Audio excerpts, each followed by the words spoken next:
नमस्कार, BTV news के इस बुलेटिन में आपका स्वागत है। सबसे पहले आइए एक नजर डालते हैं आज की कुछ खास खबरों पर।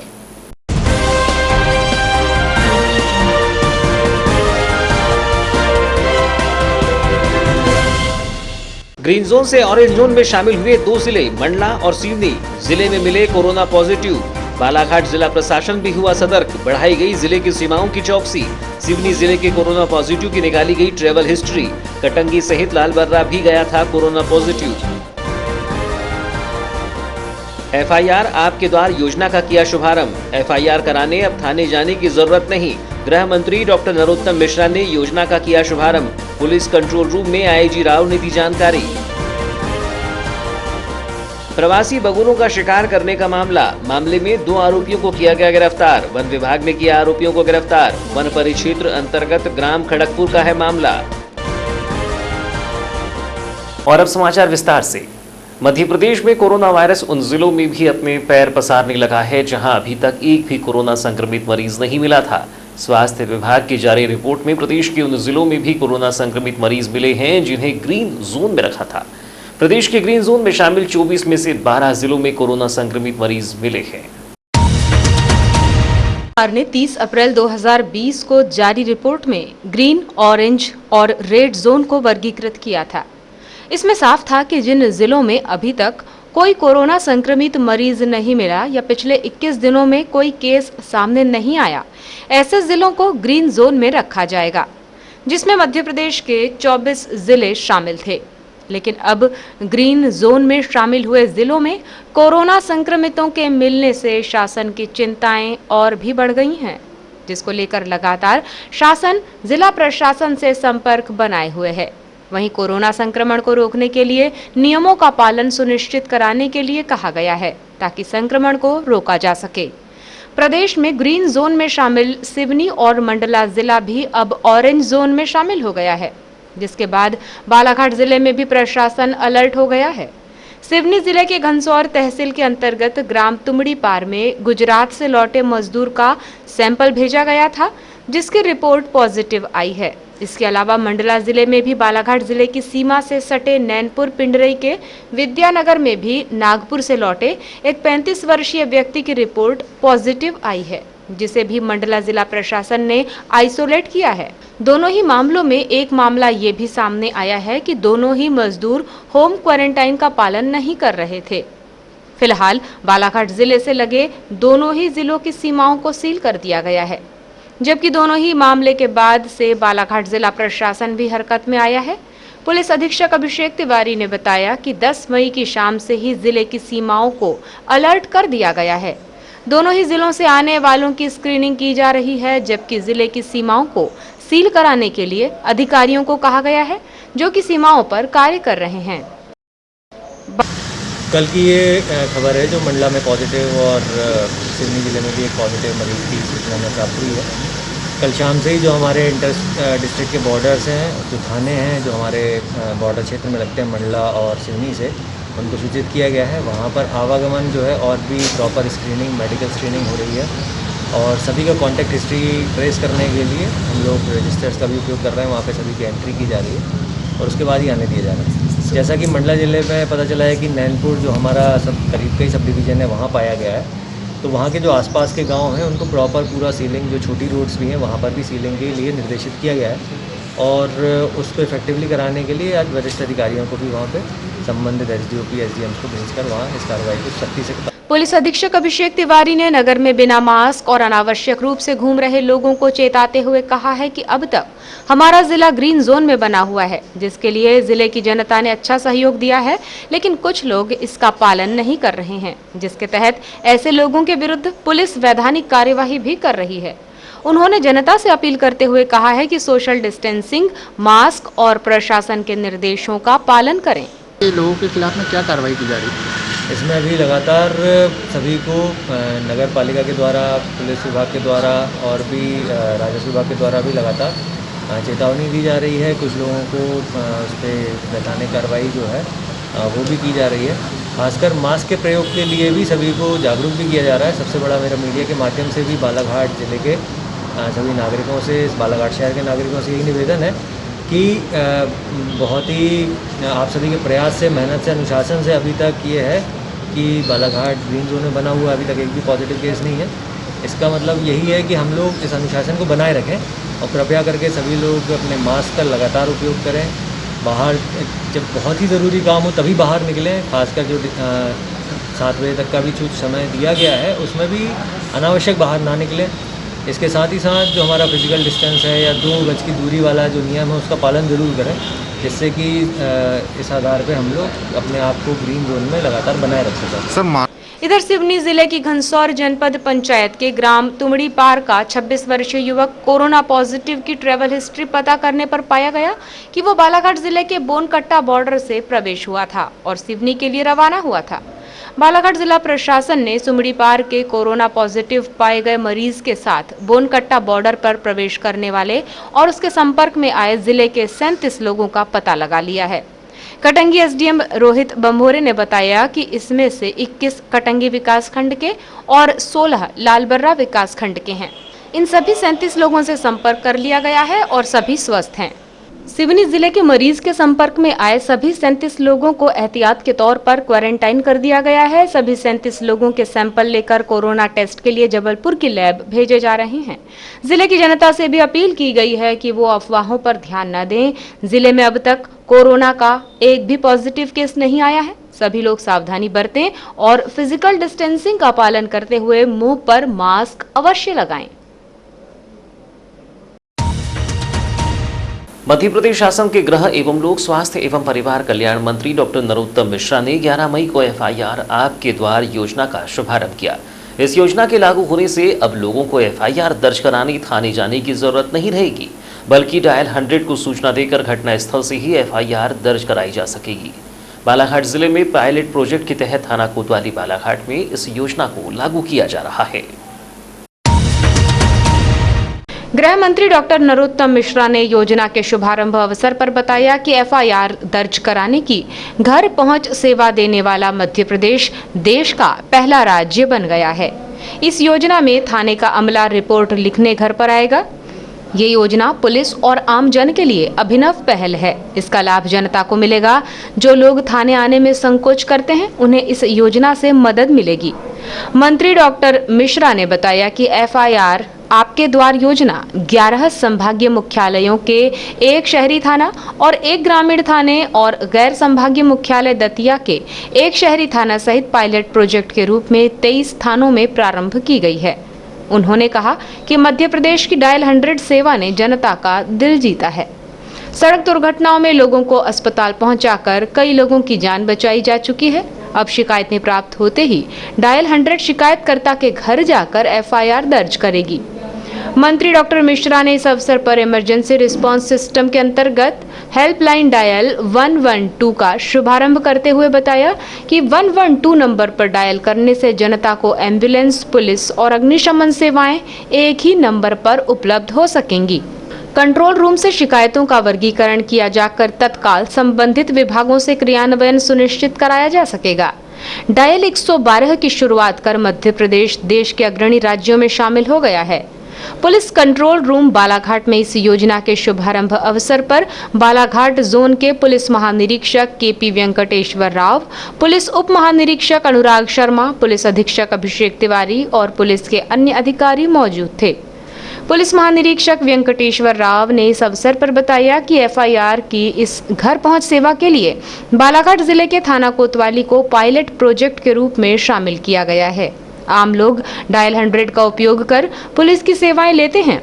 अब तक लोगों को FIR दर्ज कराने थाने में आना होता था, लेकिन इस योजना में डायल 100 में ही एक विवेचक बैठा रहेगा और उसके पास लैपटॉप और प्रिंटर की सुविधा रहेगी। डायल 100 को किसी घटना की सूचना मिलने पर वो 10 मिनट में मौके पर पहुंच जाएगी और मौके पर ही FIR दर्ज कर आवेदक को उसकी पावती का प्रिंट उपलब्ध करा दिया जाएगा। साढ़े 3 महीने चलेगा। उसके बाद उस काम करने के बाद उसको पूरे जिले में उसको एक्सपेंशन करेंगे। अभी फिलहाल तो जिला चले गया, तो हम केवल सिटी कोतवाली का ही हम इसमें उसका प्रयोग चालू कर रहे हैं। आज से चालू कर रहे हैं। तो भी हमारा जो ट्रांसपोर्ट व्हीकल है जो डायल 100 व्हीकल बोलते हैं, उसमें हमारे एक विवेचक बैठा रहेगा, एक हवलदार करके अधिकारी, तो उसमें वो पहुँच जाता है और वही जो डायल 100 से जो शिकायत आती है थाने में, जैसे भी वो मौखिक रूप से टेलीफोन से शिकायत आती है, वहाँ पहुँच के घर पर ही हम शिकायत दर्ज करेंगे, तुरंत उनको एक कॉपी भी देंगे और उसमें विवेचना दर्ज करके उसकी विवेचना तुरंत करवाएंगे। ये मुख्य रूप से इनको हम एक लैपटॉप भी देंगे और प्रिंटर भी देंगे उनको, और जो हमारी इंटरनेट से कनेक्ट कर रहे हैं, ताकि हमारा जो CCTVNS जो हमारे कॉन्फ्रेंस प्रोग्राम चलता है जो तुरंत अपलोड हो जाता है। पुलिस महानिरीक्षक राव ने बताया कि ये एक अच्छी योजना है और 3.5 माह का ये पायलट प्रोजेक्ट गेम चेंजर साबित हो सकता है। जो लोग थाने नहीं आना चाहते उनके लिए ये मददगार योजना बनेगी। इस योजना के अमल में आने से समाज और पुलिस के बीच की दूरी कम होगी। वन परिक्षेत्र वारासिवनी अंतर्गत ग्राम खड़गपुर में स्थित चिज तालाब में प्रवासी बगुलों को मारने के आरोप में वन कर्मियों ने 2 लोगों को गिरफ्तार करने के बाद न्यायालय में पेश किया, जहां से उन्हें जेल भेज दिया गया है। मामले की जानकारी देते हुए सहायक वन परिक्षेत्र अधिकारी गोविंद वासनिक ने बताया कि ग्रामीणों द्वारा शिकायत की गई थी कि ग्राम खड़गपुर निवासी 2 मछुआरों द्वारा ग्राम के पास वन विभाग के कक्ष क्रमांक 544 में स्थित चिज तालाब में लगातार वहां आने वाले प्रवासी बगुलों का शिकार किया जा रहा है, जिसके बाद वन कर्मियों द्वारा इस तालाब के आसपास की निगरानी प्रारंभ की गई, जिसके बाद रविवार को तालाब के किनारे से लगभग 9 मृत बगुले को थैले में ले जाते हुए ग्राम खड़गपुर के 2 लोगों क्रमशः नंदलाल कोल्हे एवं राकेश कोल्हे को वन कर्मियों द्वारा पकड़ा गया। पूछताछ में उन्होंने बताया कि वह तालाब से मछली मारने के बाद छोटी मछलियों में जहर मिलाकर उन्हें तालाब के किनारे फैला दिया करते थे, जिससे प्रवासी बगुले उन्हें खाकर मर जाते थे, जिन्हें वह ले जाते थे। गोविंद वासनिक ने बताया कि उस तालाब में मछुआ समिति द्वारा मछली पालने का कार्य किया जाता है, लेकिन इस कार्य में अन्य कोई भी मछुआरा शामिल नहीं था। इस मामले में गिरफ्तार नंदलाल कोल्हे व राकेश कोल्हे के खिलाफ वन अपराध के तहत प्रकरण पंजीबद्ध किया गया। उन्होंने बताया कि यह प्रवासी बगुले वन्य प्राणी अनुसूची 4 के भाग 2 के 22 का है, जिसे अंग्रेजी में इंडियन पॉन्ड हेरिन कहा जाता है। कक्ष क्रमांक 544 ग्राम खड़गपुर से लगा हुआ है, जिसमें एक तालाब है जिसका नाम चिज तालाब है। कुछ दिनों से शिकायत आ रही थी कि कुछ लोग वहाँ पे बगुले का शिकार कर रहे हैं। कुछ प्रवासी जो बगुले होते हैं जो वहाँ पे विचरण कर रहे थे, तो वहाँ पे ग्राम खड़गपुर के 2 जो व्यक्ति हैं, एक नंदलाल वल्द हरलाल डीमर और उसी का भतीजा है एक राकेश वल्द रूपलाल डीमर। इन दोनों ने मिलकर के जो छोटी मछलियाँ होती हैं उसमें पाइजन मिला करके उसको तालाब के किनारे किनारे रख दिया था, और उसको जैसे ही बगुले ने खाया वो वहीं पर जो है उनकी वो मृत अवस्था में थे। तो उनको ये थैलों में भर करके ले जा रहे थे। उसी दौरान उनको जो है वन अमले द्वारा पकड़ा गया, पूछताछ हुई, उन्होंने अपना स्वीकार किया है, और हम लोगों ने इसमें जो है वन अपराध क्रमांक 190/19 दिनांक 10/5/2020 जारी करके प्रकरण विवेचना में लिया है। और ये वन्य प्राणी जो है इसका जो नेम है इंडियन पॉन्ड हेरोन है, जो प्रवासी था बगुला, और ये अनुसूची 4 के भाग 2 का 22 का वन्य प्राणी में आता है, जिसके विरुद्ध अपराध मतलब दर्ज किया गया है आरोपियों के विरुद्ध, और कार्रवाई करके उनके जेआर में भेजा गया है। और भी आरोपी या फिर इसमें और भी आरोपी नहीं है। एक्चुअली क्या है कि 2 लोगों की ही शिकायत हुई थी, और बाकी लोग जो मछुआ समिति हैं वो मछली मारने काम करते थे। मछली मारने के बाद ये 2 लोग जो है इस टाइप का काम करते थे। तो ये दोनों ही आरोपी हमारे गिरफ्तार हो चुके हैं और आज माननीय न्यायालय के समक्ष प्रस्तुत किया है, जहाँ से उन्हें आज जेल रिमांड पर जेआर भेजा जाएगा उपजेलवाड़ा। सोमवार को नगर मुख्यालय में खाकी वर्दी को शराब के नशे में दागदार करने का मामला प्रकाश में आया है। मामला एक न्यायालयीन कर्मचारी से जुड़ा हुआ है, जिसके बाद पुलिस ने उक्त कर्मचारी को उसके परिजनों तक पहुंचाया। जानकारी के अनुसार सेवकराम मानेश्वर बालाघाट जिला न्यायालय में चतुर्थ श्रेणी कर्मचारी के पद पर पदस्थ है, जो कि सोमवार की दोपहर नगर के वार्ड क्रमांक 8 में एक कचरे की ढेर में कुछ वार्डवासियों को दिखाई दिया, जिसके बाद वार्ड के पूर्व पार्षद पन्ना शर्मा के द्वारा मामले की जानकारी तत्काल की डायल 100 को दी गई। जिसके बाद डायल 100 की टीम मौके पर पहुंची तो उक्त व्यक्ति ने बताया कि वह गर्रा निवास करता है। जिसके बाद डायल 100 की टीम कर्मचारी को लेकर गर्रा पहुंची, जहां कर्मचारी के घर और परिजनों की तलाश की तो ज्ञात हुआ कि सेवक राम गर्रा नहीं बल्कि बालाघाट नगरपालिका क्षेत्र अंतर्गत नर्मदा नगर का निवासी है, जिसके बाद पुनः डायल 100 की टीम सेवक राम को गर्रा से लेकर नर्मदा नगर पहुंची, जहां उसके सेवक राम को उसके परिजनों को सौंप दिया गया। लॉकडाउन के दौरान जिला चिकित्सालय के ब्लड बैंक में आई रक्त की कमी को देखते हुए 11 मई को भारतीय जनता युवा मोर्चे के पदाधिकारियों सहित अन्य युवाओं ने जिला चिकित्सालय पहुंचकर पीड़ित मानवता की सेवार्थ रक्तदान किया। सोमवार को रक्तदान करने जिला चिकित्सालय पहुंचे भाजयुमो जिला महामंत्री मनोज पारधी ने बताया कि आज उनका जन्मदिन है। प्रत्येक वर्ष उनके द्वारा अपने जन्मदिन के अवसर पर रक्तदान किया जाता है। इसी तारतम्य में आज उनके द्वारा रक्तदान किया जा रहा है। उन्होंने बताया कि जानकारी प्राप्त हुई थी कि लॉकडाउन के दौरान जिला चिकित्सालय के ब्लड बैंक में रक्त की कमी हो गई है, जिसके बाद हमारे साथियों ने यहां मिलकर रक्तदान करने की सोची। इसी के तहत आज मेरे व अन्य युवा मोर्चा के पदाधिकारियों के द्वारा पीड़ित मानवता की सेवार्थ रक्तदान किया जा रहा है। इस अवसर पर हमने सेवा का प्रयास किए कि जिला चिकित्सालय में जाकर के रक्तदान किया जाए, ताकि जो ग्रामीण अंचलों से जो ज़रूरतमंद लोग यहाँ पर उपस्थित हो रहे हैं, जिन्हें काफ़ी दिक्कतों का सामना करना पड़ रहा है रक्त लेने में, उन लोगों की ज़्यादा से ज़्यादा मदद हो सके। और पूरे ज़िले के युवाओं से एक आह्वान है कि ब्लड जितना ज़्यादा अपन देंगे उतना ज़्यादा बनता है अपने शरीर में। तो एक आह्वान है कि कोरोना के डर से जो लॉकडाउन जो ज़िले में चल रहा है, उस लॉकडाउन को डर भगा करके सोशल डिस्टेंसिंग के सारे नियमों को फॉलो करते हुए जिला चिकित्सालय में पहुँचे और रक्तदान करें, ताकि जरूरतमंदों की ज़्यादा संख्या में मदद की जा सके। कितने लोगों ने आज ब्लड डोनेट किया? अभी 10 लोगों ने दे चुके हैं और अभी और दे रहे हैं। लगभग 20-25 युवा साथी भी ब्लड दे चुके हैं। आपको पूरा परिचय दे दीजिए। मनोज पारदी, जिला महामंत्री, भाजपा युवा मोर्चा। रक्तदान कार्यक्रम के दौरान युवाओं की तारीफ करते हुए जिला चिकित्सालय के सिविल सर्जन डॉक्टर मिश्रा ने बताया कि लॉकडाउन के दौरान जिला चिकित्सालय के ब्लड बैंक में रक्त की कमी आई है, जिसके बाद समाजसेवी संस्थाओं सहित ऐसे ही कुछ युवाओं के द्वारा आगे बढ़कर रक्तदान किया जा रहा है। उन्होंने बताया कि रक्तदान करने से किसी अन्य की जिंदगी बचाई जा सकती है। हमारे गजेंद्र भारद्वाज आकर के यहाँ पर मेरे से मिले, बताए कि हम लोग जो है तो ब्लड डोनेशन देने आए हैं, लेकिन मेरे यहाँ ब्लड जब से ये हुआ है ये लॉकडाउन, तो उससे ब्लड की थोड़ी कमी हो गई हमारे यहाँ। तो बीच बीच में ये आते भी रहते हैं और हमसे मिलते भी रहते हैं। तो आज इन्होंने हमसे बताया कि ऐसा करना, अच्छा लगा हमको, बहुत अच्छा काम कर रहे हैं ये।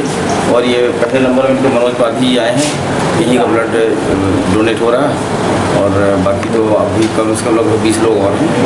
ये बहुत अच्छा पुण्य का काम है और इससे हमें काफ़ी लोगों को ये लगता है कि कभी पेशेंट को ये सबसे बड़ा हमको अच्छा लगा कि इनने कहा कि हमें कोई डर लगता, हम कई बार दे चुके हैं और बहुत अच्छी बात ये। और लोगों के जीवन दान इसी से होता है और जहाँ ब्लड नहीं मिलता कितनी परेशानी होती है हम लोग देख रहे हैं।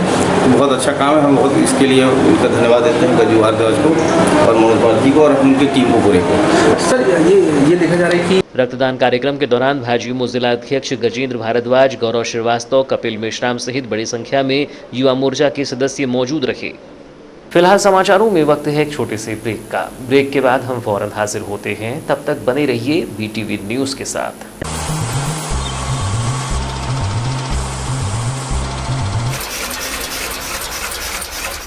बालाघाट जिले की निष्पक्ष निर्भीक खबरों के लिए पढ़ते रहें जिले का सर्वाधिक लोकप्रिय विश्वसनीय अखबार दिव्य एक्सप्रेस। बालाघाट, छिंदवाड़ा, सिवनी, बैतूल, नरसिंहपुर, मंडला जिलों से प्रसारित। विज्ञापन हेतु संपर्क करें 9399213808, 8109853142। कार्यालय दीनबंधु चौक, बालाघाट। कोरोना वायरस के संक्रमण से बचने के लिए लॉकडाउन जारी है, जिसके चलते रोजगार और धंधे चौपट होने की कगार पर पहुंच गए हैं। लेकिन इन विसंगतियों के बीच लॉकडाउन होने के बाद गांव-गांव में हाथ से बनाई जाने वाली शराब बनाने का कुटीर उद्योग जिले के कोने-कोने में फैलता नजर आ रहा है, जिसका उदाहरण कोतवाली थाना क्षेत्र अंतर्गत ग्राम धापेवाड़ा में देखने को मिला। विगत दिनों जारी शराब बंदी के कारण कच्ची शराब बनाने का कुटीर उद्योग तेजी से फैल रहा है। कच्ची शराब बनाने का प्रमुख घटक महुआ फल है, जो इन दिनों प्रचुर मात्रा में बिकने के लिए बाजार आ रहा है, जिसके चलते लॉकडाउन के दौरान कच्ची शराब बनाने का कारोबार जिले में भी फल फूल रहा है, जिसका उदाहरण 11 मई की प्रातः कोतवाली थाना क्षेत्र अंतर्गत ग्राम धापेवाड़ा में देखने को मिला। मामले में कोतवाली थाना प्रभारी विजय सिंह परस्ते ने बताया कि कोतवाली थाने के द्वारा लगातार कच्ची शराब के विरुद्ध अभियान चलाया जा रहा है, जिसके तहत मुखबिर की सूचना के आधार पर 11 मई की प्रातः ग्राम धापेवाड़ा नाले के पास जब कोतवाली की टीम पहुंची तो यहां काफी मात्रा में महुआ लाहन के द्वारा कच्ची शराब तैयार की जा रही थी।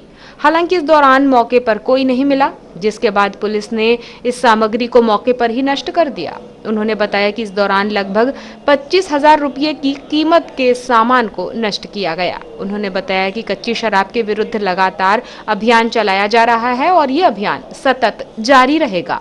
वरिष्ठ पुलिस अधिकारियों के निर्देशन पर लगातार थाना कोतवाली में पूर्व से अवैध शराब पर कार्रवाई की जा रही है। इसी तारतम्य में आज भी जो है रात में रणनीति तैयार की गई और आज सुबह जो हमारे थाना कोतवाली क्षेत्र के 7 गांव आते हैं, उन 7 गांवों का आखिरी गांव जो धापेवाड़ा पड़ता है, जो थाना नवेगांव का समनापुर चौकी और धापेवाड़ा के बीच में जो नाला है, उस नाले में ऐसी सूचना थी कि वहाँ पर देशी शराब जो है बना करके अवैध रूप से विक्रय की जा रही है। और इसी तारतम्य में आज प्रातः बीट नंबर 3 के प्रभारी उप निरीक्षक कुशवाहा साहब, आरक्षक शैलेश, आरक्षक माटे, प्रधान आरक्षक रवन सिंह, प्रधान आरक्षक बावनकर को लेकर मैं स्वयं हम सभी के द्वारा जो है सुबह आज मुखबिर की सूचना पर लगातार जिस तरह से हम सूचना प्राप्त कर रहे थे, उस सूचना को आज सही पाते हुए आज हमने वहाँ पर दबिश दी और दबिश के दौरान नाले के दोनों तरफ जो है शराब बनाने के जो उपकरण, लाहन आदि जो गड्ढे में गड़ा करके रखे गए थे, डिब्बों में रखे गए थे, मटकों में रखे गए थे, उन सभी की निकाल करके उनको नष्ट किया गया और तकरीबन नहीं तो अंदाजन उसकी जो होगी 20-25 हज़ार के आसपास कीमत होगी। 11 मई को जिला कलेक्ट्रेट कार्यालय में कीश शिल्पी सेन नाई समाज द्वारा ज्ञापन देकर सैलून दुकानदार व पार्लर दुकानदार के लिए आर्थिक मदद की गुहार लगाते हुए मुख्यमंत्री के नाम ज्ञापन सौंपा गया। केश शिल्पी सेन समाज के जिलाध्यक्ष वीरेंद्र श्रीवास द्वारा बताया गया कि क्षेत्र में सभी वर्गों की दुकान खोल दी गई है, किंतु प्रशासन द्वारा सैलून दुकान को नहीं खोला गया है, जिसके चलते आज सेन समाज ने प्रशासन द्वारा लॉकडाउन का पालन करते हुए समाज के कुछ पदाधिकारियों द्वारा कलेक्ट्रेट कार्यालय पहुंचकर माननीय मुख्यमंत्री को ज्ञापन सौंपकर आर्थिक मदद किए जाने की मांग की है। इस संबंध में अमित श्रीवास ने बताया कि जिले में ग्रीन जोन के चलते समस्त दुकानें खोल दी गई हैं, किंतु सोशल डिस्टेंसिंग न होने के कारण व सैलून दुकानदार पार्लरों के लिए कोई गाइडलाइंस प्रशासन द्वारा नहीं दी गई। इसी के चलते समाज के सदस्यों की आर्थिक स्थिति काफी कमजोर हो चुकी है, जिसको लेकर प्रशासन से मांग की गई है कि वह सैलून दुकानदार के प्रत्येक परिवार को 3 माह का किराया, बिजली बिल माफ करें या फिर 5,000 रुपये आर्थिक सहायता दी जाए। सैलून दुकानदारों का कहना है कि इन विषम परिस्थितियों में अवश्य ही प्रदेश सरकार उनकी मदद करेगी। यदि ऐसा नहीं किया गया तो 17 तारीख के बाद वे जन आंदोलन के लिए तैयार हैं। हम लोग कलेक्टर महोदय के पास मुख्यमंत्री के नाम पे ज्ञापन लेके आए कि हम लोग की केश शिल्पी नाई समाज में केश शिल्पी जो काम कर रहे हैं सैलून दुकान का, उनकी जब से लॉकडाउन हुआ है, जब से हम लोग सभी लोग दुकान बंद कर लॉकडाउन का पूर्ण पालन कर रहे हैं, लेकिन इस पालन के अंतर्गत हमारे कार्य बंद हैं और हमारे घर परिवार की आर्थिक स्थिति दिन पर दिन बदतर होती जा रही है। उन आर्थिक स्थितियों पर सरकार को ध्यान दिलाने के लिए हम लोग ने ज्ञापन देने आए हैं, जिससे कि हमको कुछ सहायता राशि प्रदान करें और जो हमारे व्यवसाय में लगभग शहरी एवं ग्रामीण क्षेत्र में सभी की दुकान किराए पे है, तो वो किराया माफ़ करें, बिजली बिल माफ़ करें, ऐसी हम लोग उनसे आशा रखते हैं मुख्यमंत्री जी से। उसी के लिए हम लोग ज्ञापन देने कलेक्टर महोदय के पास आए। भरवेली थाना क्षेत्र अंतर्गत उड़िया मोहल्ले में निवासरत दुर्गा प्रसाद उर्फ छोटू मद्रासी की धारदार हथियार मारकर हत्या कर दी गई। जानकारी के अनुसार मृतक छोटू मद्रासी 10 मई की रात्रि अपने घर के आंगन में सोया हुआ था, तभी कुछ अज्ञात लोगों ने छोटू पर धारदार हथियार से हमला कर दिया, जिसके बाद मृतक के परिजनों ने तत्काल ही उसे जिला चिकित्सालय लाया, जिसके बाद उसे गोंदिया रेफर कर दिया गया, लेकिन रास्ते में ही छोटू ने दम तोड़ दिया। भरवेली निवासी दुर्गा प्रसाद उर्फ छोटू मद्रासी उम्र 33 वर्ष पर बीती रात अज्ञात लोगों के द्वारा धारदार हथियार से हमला कर दिया गया, जिसमें छोटू मद्रासी गंभीर रूप से घायल हो गया, जिसके बाद उसे तत्काल ही जिला चिकित्सालय उपचार के लिए लाया जा रहा था, लेकिन उसने रास्ते में ही दम तोड़ दिया।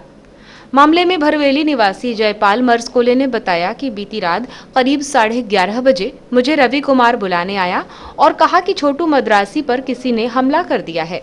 मेरे पूछने पर उसने बताया कि छोटू मद्रासी अपने भाई तारो और मां पानबाई के साथ घर के बाहर सोया हुआ था। तभी अचानक उस पर किसी ने धारदार हथियार से हमला कर दिया और वो गंभीर रूप से घायल हो गया, जिसके बाद 108 की मदद से छोटू मद्रासी को जिला अस्पताल लाया गया, जहां से उसे गोंदिया के लिए रेफर कर दिया गया, जिसकी रास्ते में ही मौत हो गई। 11:36 से 35 मिनट की बात है। तो ये वहाँ पे 3 लोग सोए हुए थे, तारो, शिव और पानबाई कटौते, है ना। वहाँ पे सोए हुए थे तो वहाँ पे ये छोटू मद्रासी बाहर सोया था बोलते हैं। तो बाहर सोया था तो इसको किसी अन्य व्यक्ति ने आके मारे। अब वो कौन व्यक्ति थे ये तो नहीं मालूम, उसको मारे तो वो तारो हमारे घर में आया और मेरे को उठा के ले गया। उतने मैंने रवि रघुवंशी को फ़ोन लगाया 11:42 पे। 11:42 पे जब मैंने फ़ोन लगाया उसके बाद मैंने 108 को फ़ोन लगाया 11:45 पे। और उसको जब लेके जा रहे थे हम लोग सड़क के कने तो वो नहर और 3 लोग बस बोला है, नहर और 3 लोग बस सर। उन्हें नाम बताया जाता है कि छोटू मद्रासी का नाम नामचीन गुंडों में लिया जाता है। इससे ये जाहिर होता है कि मामला आपसी रंजिश का है। वहीं शव का पोस्टमार्टम कराकर शव परिजनों को सौंप दिया गया। मामले में दुर्गा प्रसाद उर्फ छोटू मद्रासी के भाई रवि कुमार शिववंशी ने बताया कि मुझे रात्रि में 11:30 बजे फोन आया कि छोटू को किसी ने मार दिया है, जिसके बाद हम सभी घर पर पहुंचे, जहां से उसे हॉस्पिटल ले जाया जा रहा था, लेकिन रास्ते में ही उसकी मौत हो गई। ये आपसी की रंजिश वाले लोग लगते हैं मेरे को, वहीं मोहल्ले में ने काम किए। तो पुलिस ने किसी को उठाई क्या? पुलिस ने बहुत से लोगों को उठाई है, पुलिस अपनी कार्रवाई कर रही है। क्या नाम आपका? रवि कुमार शिववंशी। वहीं थाना भरवेली के थाना प्रभारी राजेंद्र नरवरिया ने बताया कि छोटू मद्रासी उर्फ दुर्गा प्रसाद भरवेली निवासी पर किसी अज्ञात द्वारा हमला किया गया। इसकी जानकारी मृतक के भाई रवि कुमार को दी गई। उन्होंने बताया कि रात्रि करीब 11:30 बजे की घटना है। छोटू मद्रासी सोया हुआ था, उस पर अज्ञात लोगों द्वारा धारदार हथियार से हमला किया गया। थाना प्रभारी नरवरिया ने बताया कि अज्ञात लोगों के विरुद्ध हत्या का मामला पंजीबद्ध किया गया है। कुछ लोगों से पूछताछ की जा रही है। करीबन कल रात्रि में 11 से 11:30 बजे के बीच छोटू मद्रासी है और दुर्गा प्रसाद भरवेली का रहने वाला है। इसको किन्हीं अज्ञात व्यक्तियों ने धारदार हथियार से मारपीट की, उसको घायल कर दिया था। घायल अवस्था में उसके परिजन 108 से लेके उसको हॉस्पिटल आए थे। यहाँ से उसको गोंदिया रेफर किया गया था। गोंदिया जाते समय बीच में उसकी मृत्यु हुई। उसके भाई की रिपोर्ट पर से भरवेली थाने पर 302 के तहत FIR दर्ज की गई है, उसकी जांच की जाती है। सर, ये छोटू मद्रासी जो ये भी निगरानी शुदा बदमाश था, गुंडा लिस्टेड था। सर क्या लग रहा था, प्रथम दृष्टया क्या लग रहा है किस वजह से उसकी हत्या हुई? प्रथम दृष्टया लग रहा है कि कुछ आपसी रंजिश को लेकर कुछ विवाद आपस में रहे होंगे। उसमें जांच कर रहे हैं कि क्लियर क्या विवाद है, उसके बाद ही कुछ होता है। अपने दामाद पर चाकू से प्राणघातक हमला करने वाले ससुर को रविवार की शाम पुलिस ने मीडियाकर्मी की सूचना पर दीनदयाल चौक से गिरफ्तार करने के बाद पूछताछ की और आज न्यायालय में पेश कर दिया, जहां से उसे जेल भेज दिया गया है। वारासिवनी थाना प्रभारी अनुराग प्रकाश ने बताया कि रविवार की दोपहर में वार्ड नंबर 1 बीडी कॉलोनी में रहने वाले रिक्शा चालक कल्याण गौरे ने अपने दामाद राज नेवारे उर्फ भोजू नेवारे पर चाकू से प्राणघातक हमला कर दिया था, जिसमें राज गंभीर रूप से घायल हो गया था, जिसे वारासिवनी शासकीय चिकित्सालय में प्राथमिक उपचार के बाद जिला चिकित्सालय बालाघाट भेज दिया गया था, जहां से उसे इलाज के लिए जबलपुर भेज दिया गया। उन्होंने बताया कि कल्याण गौरे की बेटी गंगा सागर ने भागकर राज उर्फ भोजू नेवारे से वर्ष 2013 में विवाह किया था, जिससे कल्याण गौरे उससे बेहद नाराज था। 8 दिनों पूर्व उसकी बेटी गंगा सागर उसके घर रहने के लिए आई हुई थी, जिसे ले जाने के लिए राज 3 से 4 दिनों से चक्कर काट रहा था। रविवार की सुबह भी राज अपनी पत्नी व बच्चों को लेने के लिए आया था और दोनों में जमकर कहासुनी हुई। इसी बीच ससुर कल्याण ने उस पर चाकू से वार कर दिया, जिससे वह गंभीर रूप से घायल हो गया था। उन्होंने बताया कि घटना के बाद से आरोपी कल्याण फरार हो गया था, जिसकी तलाश की गई और एक मीडियाकर्मी की सूचना पर नगर के दीनदयाल चौक से आरोपी कल्याण को गिरफ्तार कर लिया गया। पूछताछ के दौरान ही उसने घटना के बारे में बताया। आरोपी कल्याण के खिलाफ भारतीय दंड विधान की धारा 294, 307 के तहत प्रकरण पंजीबद्ध कर लिया गया है। वहीं आरोपी कल्याण को न्यायालय में पेश किया गया, जहां से उसे जेल भेज दिया गया है। घटनाक्रम हुआ था बड़ी कॉलोनी वारा सिगनी में, जिसमें ससुर द्वारा दामाद को जो है चाकू से वार किया गया था। गंभीर हालत में उसे पुलिस ने जो है अस्पताल लेके गई थी, वहाँ से रेफर हुआ है वो, और बालाघाट से उसे जबलपुर रेफर किया गया। जो घटनाक्रम था उसमें जो लड़की और लड़का ने अपनी सहमति से, परस्पर सहमति से प्रेम विवाह किया था। उसके पश्चात से जो है ससुर दामाद के ऊपर नाराज था, जो बोझू निवारे हैं। इसी क्रम में जो है लड़की अपने घर आई थी और 8 दिन से अपने घर में थी और यहाँ से वापस नहीं जा रही थी। पति उसको लेने के लिए आया था और उसी दौरान जो है ससुर कल्याण गौरे द्वारा ये घटना कारित की गई थी। पुलिस घटना के बाद से ही आरोपी की तलाश में जुटी हुई थी। कल रात्रि में उसे गिरफ्तार किया गया है और अभी न्यायालय पेश कर दिया गया। भटेरा चौकी वार्ड नंबर 2 बालाघाट निवासी बसंत पंचेश्वर द्वारा हैदराबाद से वापस आने के बाद होम क्वारंटाइन का पालन नहीं करने पर उसके विरुद्ध थाने में एफआईआर दर्ज कराई गई है। जिले में बाहर से वापस आए लोगों को होम क्वारंटाइन में रहने के कड़े निर्देश दिए गए हैं। होम क्वारंटाइन में रह रहे लोगों पर निगरानी रखने के लिए कलेक्टर दीपक आर्य द्वारा पृथक से कर्मचारी नियुक्त किए गए हैं। नगरीय क्षेत्र बालाघाट के वार्ड क्रमांक 2 भटेरा चौकी निवासी वसंत पंचेश्वर 3 मई को हैदराबाद से वापस आया है। रेड जोन से वापस आने के कारण उसे 14 दिनों के लिए होम क्वारंटाइन में रहने को कहा गया था।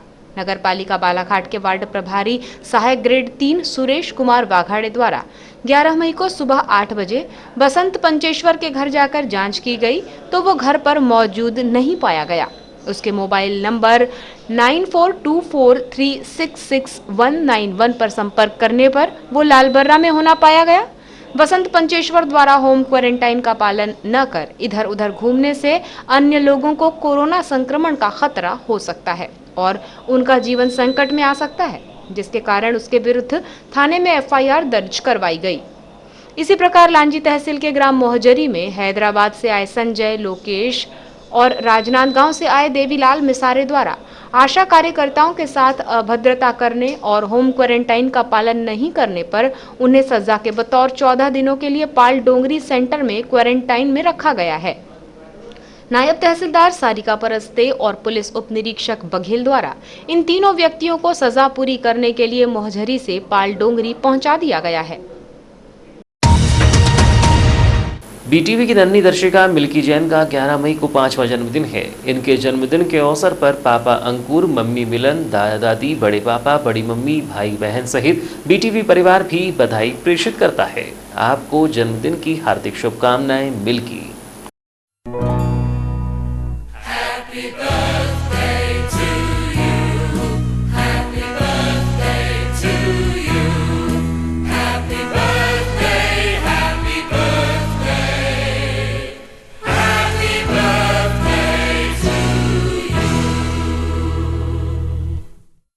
और अब अंत में चलते चलते आइए एक नजर डालते हैं आज की कुछ खास खबरों पर।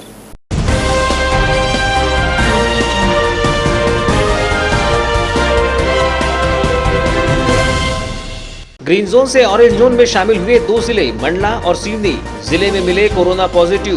बालाघाट जिला प्रशासन भी हुआ सतर्क, बढ़ाई गई जिले की सीमाओं की चौकसी। सिवनी जिले के कोरोना पॉजिटिव की निकाली गई ट्रेवल हिस्ट्री। कटंगी सहित लालबर्रा भी गया था कोरोना पॉजिटिव। एफआईआर आपके द्वार योजना का किया शुभारंभ। एफआईआर कराने अब थाने जाने की जरूरत नहीं।